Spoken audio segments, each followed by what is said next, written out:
السلام عليكم. مرحبا بكم يا أصدقاء في برنامج واحة سلام. هذا البرنامج المنوع الذي يأتي من أجلكم أنتم أيها الأصدقاء الصغار، ومعي مجموعة من أصدقائي سيكونون معكم في الفقرات المختلفة والمتنوعة، فتابعونا.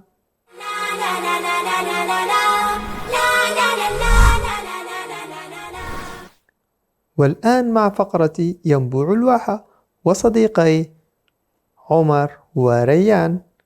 ترى ما هو موضوعنا لهذا اليوم؟ هيا بنا لنستمع.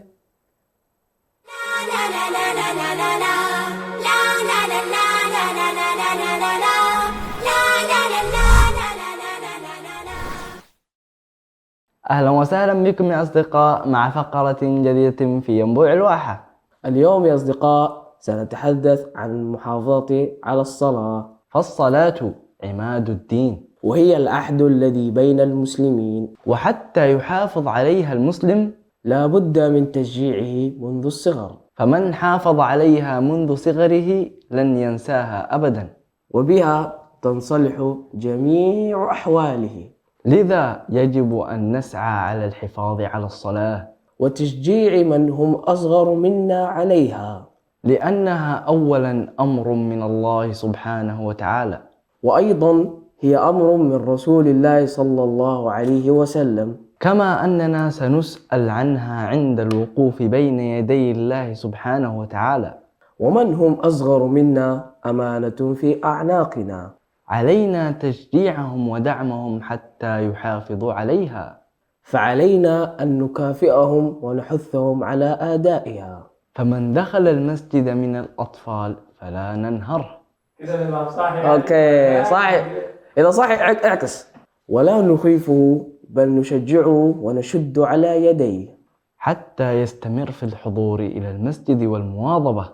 ومن طرق تشجيعه جعلهم يحفظون قصار صور كمثل الإخلاص والفلق والناس، أو تنظيم مسابقات داخل المسجد، مثل المواظبة على الصلاة الصبح، مثلا تقديم الجوائز لمن يحضر الصبح من الصغار. أيضا يمكن سرد قصص قرآنية مثل قصة الإسراء والمعراج، ومثل قصص الصحابة رضوان الله عليهم. كل هذه الأشياء ترغب الصغار على المحافظة على الصلاة لتكون جزءا أساسيا في حياتهم حتى بعد أن يكبروا في العمر. وبهذا يا أصدقاء قد انتهينا من موضوعنا اليوم، على أمل أن نلقاكم في فقرة ينبوع الواحة. هذا أنا صديقكم ريان محمد، وصديقكم عمر عبد العزيز، نحييكم.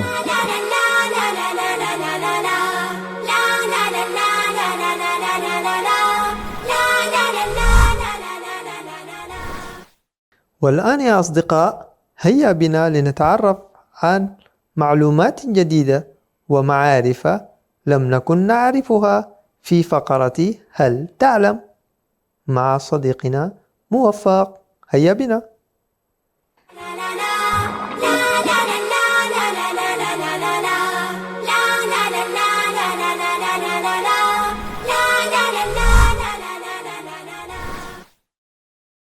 هل تعلم أن إريتريا مساحتها تقارب 118 ألف كيلومتر مربع، وتنتشر فيها 9 قوميات رئيسية على طول البلاد وعرضها.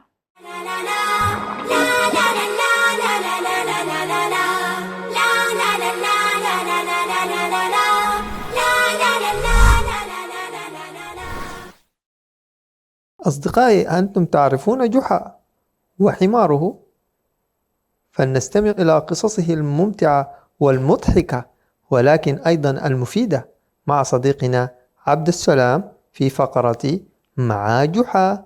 هيا بنا.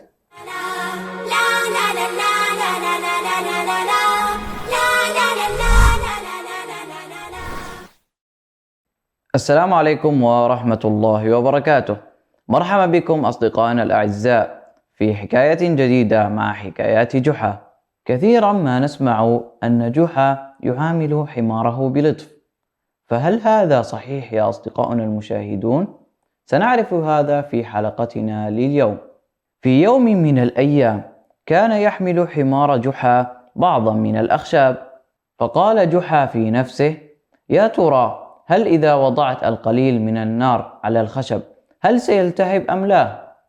فأخذ قطعة من الخشب وقربها على ظهر الحمار، وكان الهواء شديدا والرياح قوية، فعلقت نار في الخشب واندلع لسان من اللهب، وصارت شعلة من النار فوق ظهر الحمار المسكين، فراح الحمار يقوم ويقعد وينهق لشدة الحرارة فوق ظهره. فلما رأى جحا أنه لا يستطيع الاقتراب من الحمار أو إنقاذه صرخ فيه بصوت عال وقال له: إذا كان فيك عقل فأسرع إلى البحيرة. وهكذا يا أصدقاء انتهت حكايتنا لهذا اليوم، وهكذا عرفنا أن جحا لا يهتم لحماره.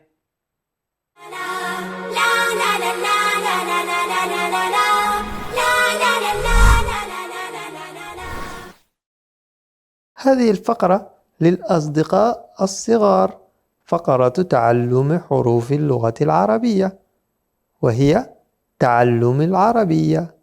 هيا بنا، هيا يا أصدقاء.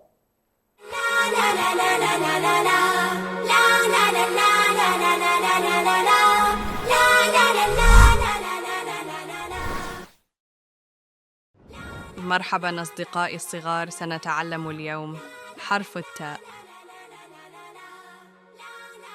الحركات. هيا رددوا معي. بالفتحة. تنطق. تاء. بالضمة. تنطق. تو. بالكسرة. تنطق. سي. والآن مع الأمثلة والكلمات. ما هذا الحيوان الذي يظهر أمامكم يا أصدقاء؟ تمساح. وماذا عن هذه الفاكهة؟ تفاحة.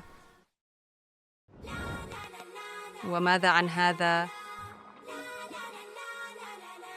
تاج. ختاماً أصدقائي، ما رأيكم أن نقرأ قصة كاملة؟ حرف التاء.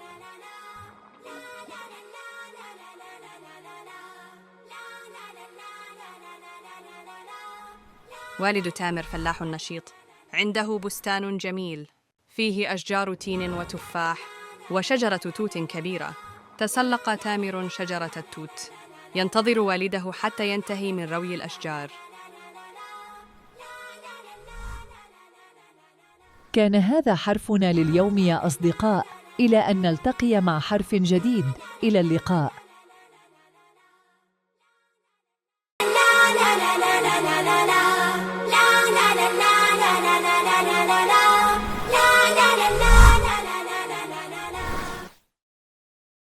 كما شاهدتم يا أصدقاء، كان هذا حرف اليوم، والآن سنذهب إلى المسابقة، مسابقة الحروف مع ريان ومحمد وعلي. جهزوا معنا ورقة وقلما حتى تكتبوا. هيا بنا، هيا. مرحبا يا أصدقائي، كما شاهدنا كان هذا حرف التاء، والآن مع مسابقة جديدة وحرف جديد ألا وهو حرف التاء. لننتقل إلى الأسئلة التالية. أريد منكما أن تعطياني اسم جماد بحرف التاء. تفضل يا محمد. وأنت يا علي؟ تلفزيون. أحسنت. السؤال الثاني، أريد منكما أن تعطياني اسم رجل بحرف التاء. تفضل يا محمد. أحسنت. هل لديك صديق بهذا الاسم؟ أحسنت. لننتقل إلى السؤال التالي. أريد منكما أن تعطياني اسم دولة أو مدينة بحرف التاء. تركيا. أحسنت. وإلى هنا يا أصدقائي نلقاكم في حلقة جديدة ومسابقة جديدة وحرف جديد. إلى اللقاء. إلى اللقاء.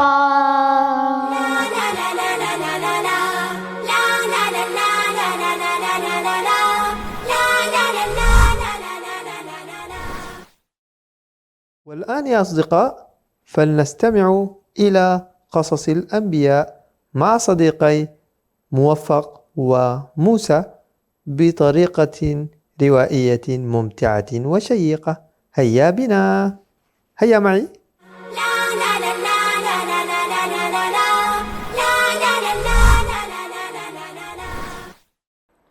السلام عليكم ورحمة الله وبركاته. مرحبا يا أصدقاء. اليوم سنكمل لكم قصة سيدنا إبراهيم، حيث توقفنا عند دعوة إبراهيم للمشركين، وكان يقول لهم أن الأصنام لا تهدي ولا تنفع. وكان في تلك المدينة ملك كبير جدا وظالم جدا، وكان الناس يسجدون للملك. وسمع الملك أن إبراهيم يسجد لله ولا يسجد لأحد، وهنا غضب الملك وطلب إبراهيم أن يأتيه. وكان إبراهيم لا يخاف أحدا إلا الله. وسأل الملك إبراهيم وقال له: من ربك يا إبراهيم؟ قال إبراهيم: ربي الله. فرد عليه الملك وقال: من هو الله يا إبراهيم؟ قال إبراهيم: الذي يحيي ويميت. ودعا الملك رجلا وقتله، ودعا رجلا آخر فتركه، وقال: أنا أحيي وأميت، قتلت رجلا وتركت الآخر. وكان الملك بليدا جدا، وأيضا كل مشرك. وأراد إبراهيم أن يفهم الملك ويفهم قومه، فقال إبراهيم للملك: إن الله يأتي بالشمس من المشرق فأت بها من المغرب. فتحير الملك وسكت. وخجل الملك وما وجد جوابا. وأراد إبراهيم أن يدعو والده أيضا، فقال له: يا أبت، لم تعبد ما لا يسمع ولا يبصر؟ لم تعبد ما لا ينفع ولا يضر؟ يا أبت لا تعبد الشيطان. يا أبت اعبد الرحمن. وغضب والد إبراهيم فقال: اتركني ولا تقل شيئا. وكان إبراهيم حليما، فقال لوالده: سلام عليك. وقال له: سأذهب من هنا وأدعو ربي. وتأسف إبراهيم جدا وقال: يجب أن أذهب إلى بلد آخر ويعبد ربه ويدعو إلى الله. وغضب قوم إبراهيم والملك ووالد إبراهيم. وأراد إبراهيم أن يسافر إلى بلد آخر ويعبد الله فيه ويدعو الناس إلى الله. وخرج إبراهيم من البلدة وودع والده. وخرج إبراهيم من بلده وودع والده. وقصد إبراهيم مكة ومعه زوجه هاجر، ولا حتى فيها أي حيوان ولا بشر. ووصل إبراهيم إلى مكة ونزل فيها. وترك إبراهيم زوجه هاجر وولده إسماعيل. ولما أراد إبراهيم أن يذهب قالت له زوجه هاجر: فقالت له: إلى أين يا سيدي؟ أتتركني هنا؟ أتتركني وليس هنا ماء ولا طعام؟ وهل أمرك الله بهذا؟ هل أمرك الله بهذا؟ قال إبراهيم: نعم. قالت هاجر: إذا لن يضيعنا. إلى هنا توقفنا يا أصدقاء، وبإذن الله سنكمل لكم في الحلقات القادمة. في أمان الله.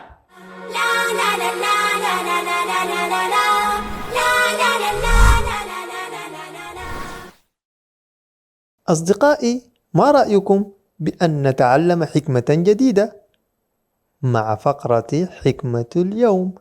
والأصدقاء عبد السلام ومحمد وعلي وصديقنا عبد الوهاب. هيا بنا.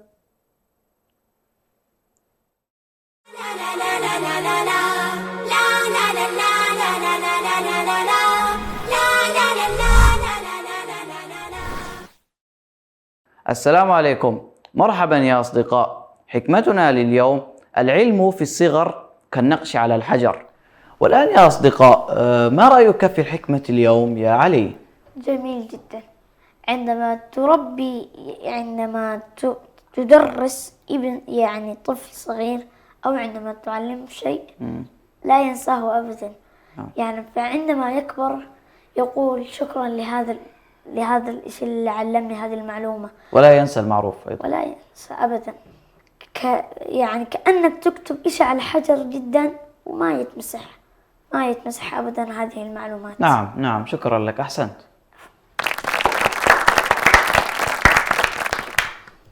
والآن ما هو رأيك يا محمد؟ إن العلم كمثل قلم يكتب في الحجر. يعني يوم تعلموا أشياء كويسة يعني ما ينساه، بس يوم تعلموا أشياء ما كويسة يمكن ينساه. وكمان يوم تكتب الأشياء، مثلا يوم تكتب شيء بالحجر هو ما يتمسح أبدا، حتى لو مطر أو حتى لو جاء عليه مطر أو جاء عليه أي شيء ما يتمسح. ولكن لو علمته شيء ما كويس يكون زي الحجر، يكون زي التراب ويتمسح بطريقة سهلة. نعم، أحسنت. والآن يا عبد الوهاب، هل فعلا تظن أن العلم في الصغر كالنقش على الحجر؟ نعم، السؤال جيد جدا. لما تعلم الإنسان يذهب إلى المدرسة ويتعلم، لما تعلم شيء مش كويس هذا هيتعلمه، ولما يكبر يصير زيه.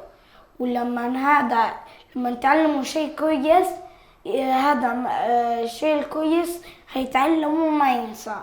نعم، أحسنت يا عبد الوهاب، شكرا لك.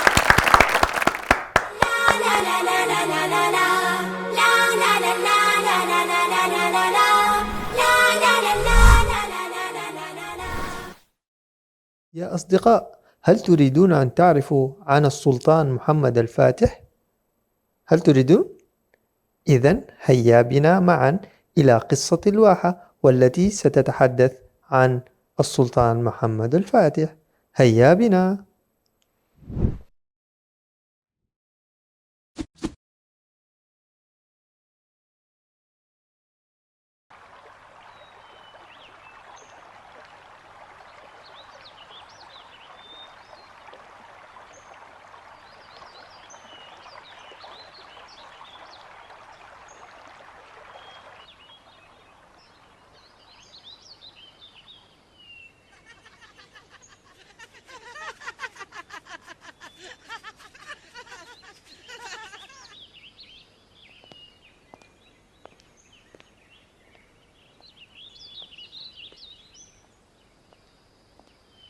السلام عليكم.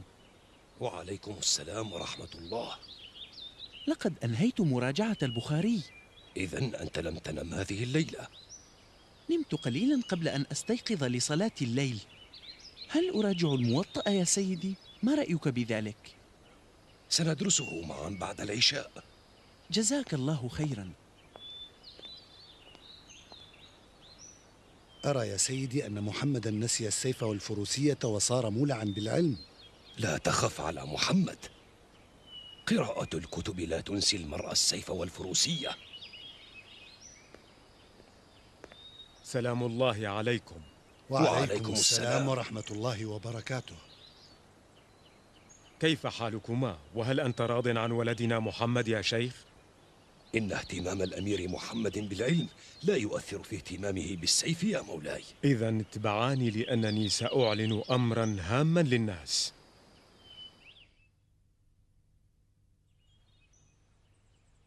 بعد التوكل على الله عز وجل عزمت على القيام بأمر هام أعتمد عليكم في نجاحه، وأريد عهدكم على الطاعة. ولقد استشرت العلماء والمشايخ في هذا. قررت ترك الحكم منذ اللحظة لولدي محمد، فقد أتعبتني مشاغل هذه الدنيا التي لا تنتهي، ولا بد لي من الراحة والتفرغ للعبادة. عليكم الوقوف إلى جانبه ومساعدة ولدي بكل الوسائل الممكنة. السمع والطاعة أيها السلطان. أعلنوا الخبر لجميع الناس.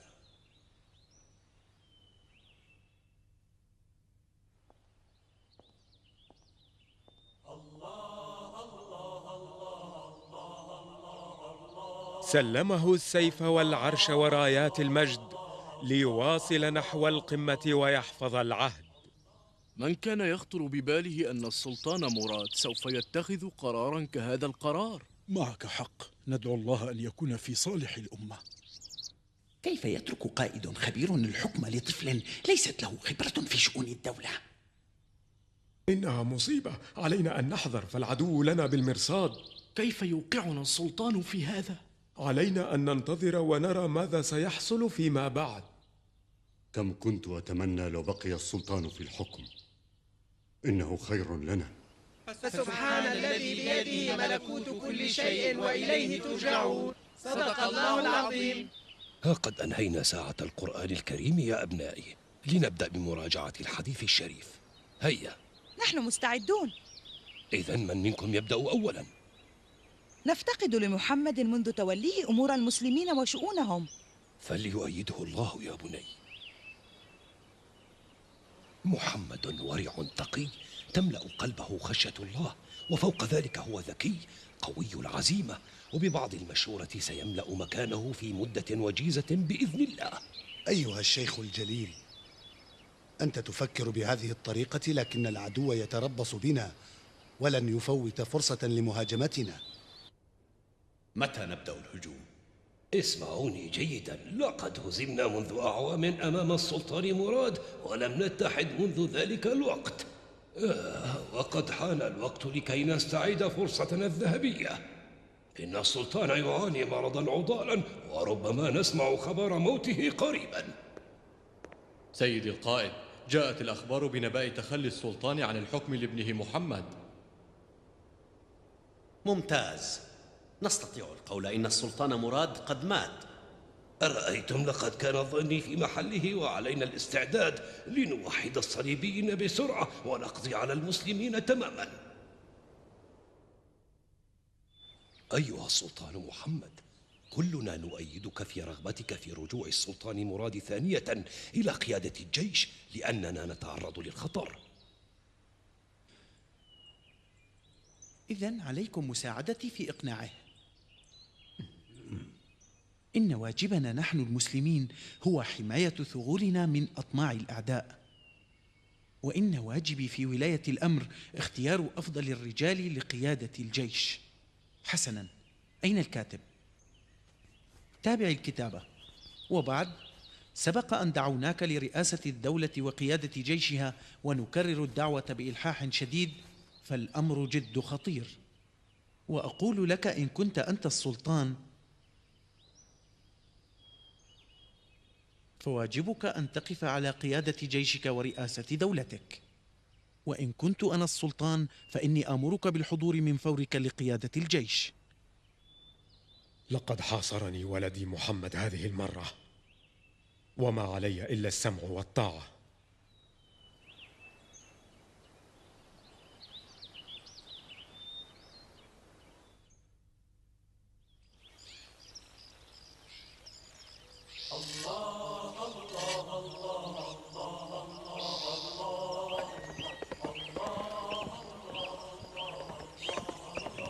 واستعد السلطان مراد لقتال أعدائه، وأعد جيشا قويا للقاء الحملة الصليبية التي كانت تريد طرد المسلمين من البلقان وإعادتهم إلى ما وراء البحر.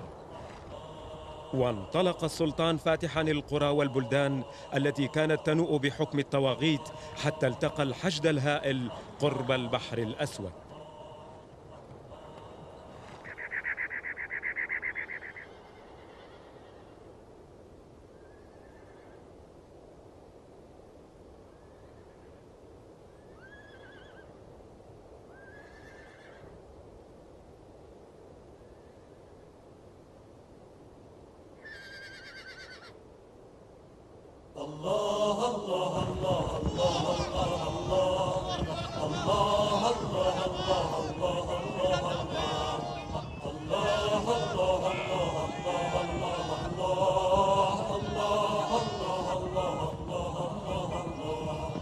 يدفعنا دفع الإيمان لجنته ورضاه، لا نخشى جور الإنسان الإنسان لنا رب نخشاه يدفعنا لفو الإيمان لجنته ورضاه لا نخشى جور الإنسان لنا رب نخشاه الله الله الله الله الله الله الله الله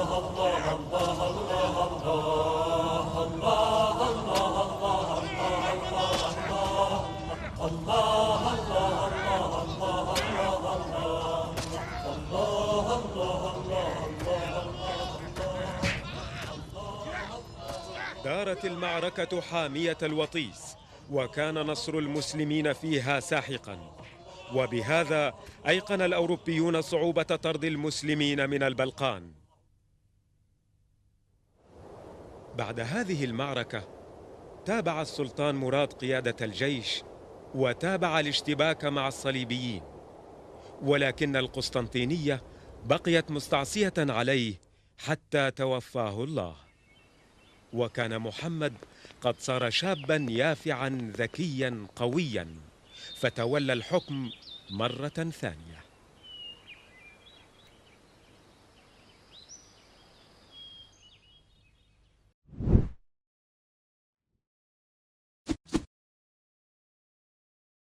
الآن مع فقرة التحدي الذي سيتناول العقيدة والدين الإسلامي مع صديقي محمد وعلي. جاهزون يا أصدقاء؟ هيا بنا.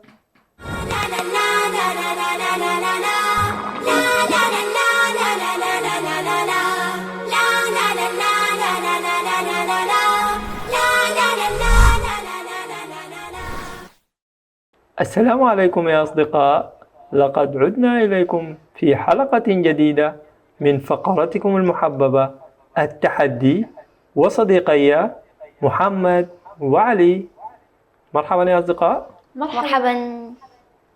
هل أنتما مستعدان؟ أجل. لا أسمعكم. أجل. أحسنتما. وأنتم أيها المشاهدين، هل أنتم مستعدون؟ إذن إلى السؤال الأول. السؤال معك يا محمد، والذي يقول: ما هو أعظم ذنب للإنسان؟ هل هو عقوق الوالدين، أم هو الكذب، أم هو الشرك بالله تعالى؟ تفضل يا محمد. الشرك بالله تعالى. هل أنت متأكد؟ نعم. ماذا عنكم يا أصدقاء؟ سنرى الجواب.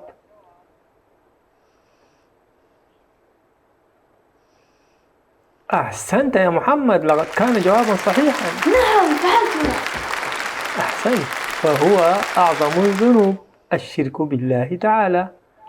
وأيضا يوجد الكذب وعقوق الوالدين من الأشياء التي لا يجب علينا أن نفعلها، صحيح؟ صحيح. أحسنتما. الآن يا علي فلنذهب إلى السؤال الثاني. هيا بنا. هيا. السؤال يقول: ما هو الشرك؟ هل هو عبادة غير الله، أم الجواب رقم 2 هو ترك الصلاة، أم هو الكذب؟ ما رأيك يا علي؟ عبادة غير الله. عبادة غير الله. فلنرى الجواب.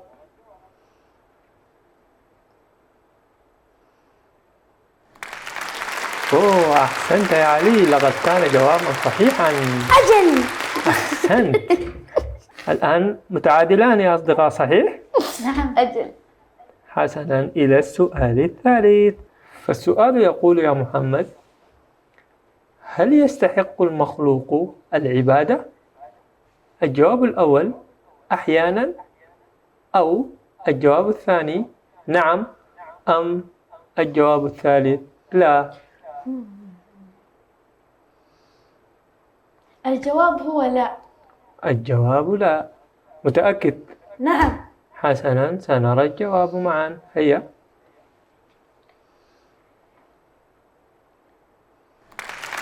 أحسنت يا محمد، لقد كان جوابا صحيحا. نعم فعلتها. أحسنت. حسنا يا أصدقاء، الآن مع السؤال الرابع، وإذا جاوبته يا علي ستكونان متعادلان، صحيح؟ نعم. حسنا، السؤال يقول: من هو نبيك؟ هل هو موسى عليه السلام أم محمد بن عبد الله صلى الله عليه وسلم أم سيدنا عيسى عليه السلام؟ ما رأيك يا علي؟ الجواب هو محمد بن عبد الله صلى الله عليه وسلم. صلى الله عليه وسلم. أصدقائي، سنرى الجواب.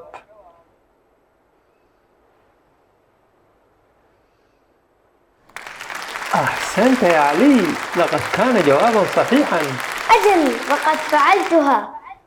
وسيدنا محمد صلى الله عليه وسلم هو آخر الأنبياء والرسل، صحيح؟ صحيح. أحسنتم يا أصدقاء. وهكذا يا أصدقاء كانت نتيجة اليوم نتيجة تعادلية كما شاهدنا. إلى أن نلتقيكم في حلقة جديدة من فقرتكم التحدي. هذا صديقكم منجوس يحييكم، وصديقي محمد وعلي. إلى اللقاء. إلى اللقاء يا أصدقاء، إلى اللقاء.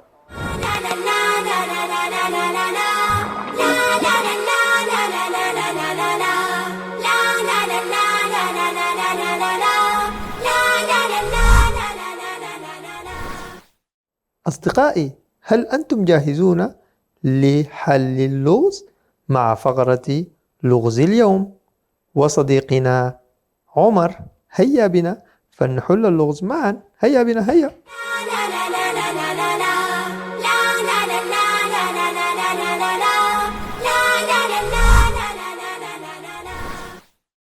مرحبا يا أصدقاء في فقرة لغز اليوم. وصلتنا إجاباتكم من حلقة الماضية، فمن أجاب بالأطلس والخريطة فإجابته صحيحة. أما لغزنا لليوم فهو له رقبة ولكن ليس له رأس، فمن هو؟ نستقبل إجاباتكم عبر مواقع التواصل الاجتماعي أو عبر الرقم الظاهر ها هنا. وإلى اللقاء.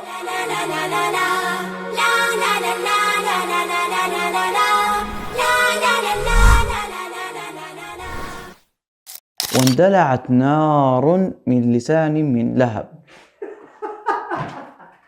ماذا عنك يا علي؟ هل لديك إجابة أخرى؟ تايوان تقع في دولة آسيا. في دولة يا الله. في الحلقة الماضية والذي هو طولت أنا كثير